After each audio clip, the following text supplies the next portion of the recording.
এবার বেরিয়ে এলো চাঞ্চল্যকর তথ্য।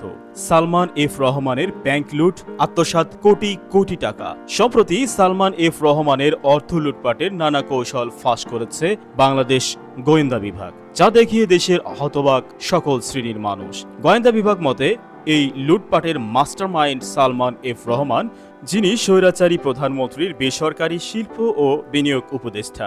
রিমান্ড জিজ্ঞাসাবাদে অর্থ লোপাটের চাঞ্চল্যকর তথ্য স্বীকার করেন সালমান এফ রহমান। তদন্তে উঠে এসেছে ব্যাংক, পুঁজিবাজার ও বন্ড মার্কেট সহ পুরো আর্থিক খাতকে ধ্বংসের নেপথ্যে নিয়েছিলেন সদ্য বিদায়ী প্রধানমন্ত্রীর বেসরকারি শিল্প ও বিনিয়োগ উপদেষ্টা সালমান এফ রহমান। ব্যাংক খাতে খেলাপি ঋণের কারিগর হিসেবে নিজেকে উত্থান ঘটান এবং ক্ষমতার অপব্যবহার করে পুঁজিবাজার থেকে বিনিয়োগকারীদের সর্বস্ব লুটে নেন সালমান। গত 15 বছর ধরে শেয়ার বাজার ও ব্যাংক খাতের কেলেঙ্কারির মূল হোতাদের মধ্যে রয়েছেন সালমান এফ রহমান। ব্যাংক কর্মকর্তারা তাকে খেলাপি ঋণের জনক হিসেবে আখ্যা দিয়েছেন। তার প্রতিষ্ঠানগুলো সরকারি ও বেসরকারি 7টি ব্যাংক থেকে নামে বেনামে 36,865 কোটি টাকা ঋণ নিয়েছেন, যার মধ্যে একটি ব্যাংক থেকে নেওয়া হয়েছে 23,070 কোটি টাকা।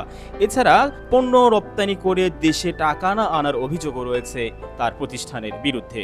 সালমান এফ রহমানের সঙ্গে যুক্ত প্রতিষ্ঠানগুলোর নামে 4টি সরকারি ও 3টি বেসরকারি ব্যাংক থেকে 36,865 কোটি টাকা ঋণ নেওয়া হয়েছে। এর মধ্যে শুধু জনতা ব্যাংক থেকে বেক্সিমকো গ্রুপ 23,070 কোটি টাকা ঋণ নিয়েছে, যা সিঙ্গেল বড়োয়ার এক্সপোজার লিমিটেডে সীমা ছাড়িয়েছে। বাংলাদেশ ব্যাংকের এক প্রতিবেদনে বলা হয়েছে যে সালমান এফ রহমানের সঙ্গে যুক্ত প্রতিষ্ঠানগুলোর নামে রয়েছে সোনালী ব্যাংকে 1,838 কোটি টাকা, রূপালী ব্যাংকে 965 কোটি টাকা, অগ্রণী ব্যাংকে 1,409 কোটি টাকা, ন্যাশনাল ব্যাংকে 2,952 কোটি টাকা, আইএফআইসি ব্যাংকে 6,031 কোটি টাকা এবং এবি ব্যাংকে 605 কোটি টাকা ঋণ। শুধু আইএফআইসি ব্যাংকেই তার প্রতিষ্ঠানগুলোর ঋণ প্রায় 11,000 কোটি টাকা। গত 31 বছরে শেয়ার বাজারে বড় বড় কেলেঙ্কারিগুলোর সঙ্গে সংশ্লিষ্টতা রয়েছে সালমান এফ রহমানের। এত কেলেঙ্কারি জেনেও চুপ ছিল বাংলাদেশ ব্যাংক। শেয়ার বাজারে কারসাজির ক্ষেত্রে বারবার উঠে এসেছে তার নাম। বিশেষ করে 2010 সালে জিএমসি এয়ারলাইন্সের মাধ্যমে শেয়ার বাজার থেকে 400 কোটি টাকা হাতিয়ে নেওয়ার ঘটনায় তার ভূমিকা ছিল প্রধান। কোম্পানির আর্থিক প্রতিবেদন কারসাজি করে মুনাফা বাড়িয়ে দেখিয়ে বিনিয়োগকারীদের প্রলুব্ধ করতেন তিনি। তবে কোম্পানিটি শেষ পর্যন্ত বন্ধ হয়ে যায় আর বিনিয়োগকারীরা তাদের টাকা এখন পর্যন্ত ফেরত পাননি। বর্তমানে সালমান এফ রহমানকে রিমান্ডে নিয়ে তদন্ত চলছে।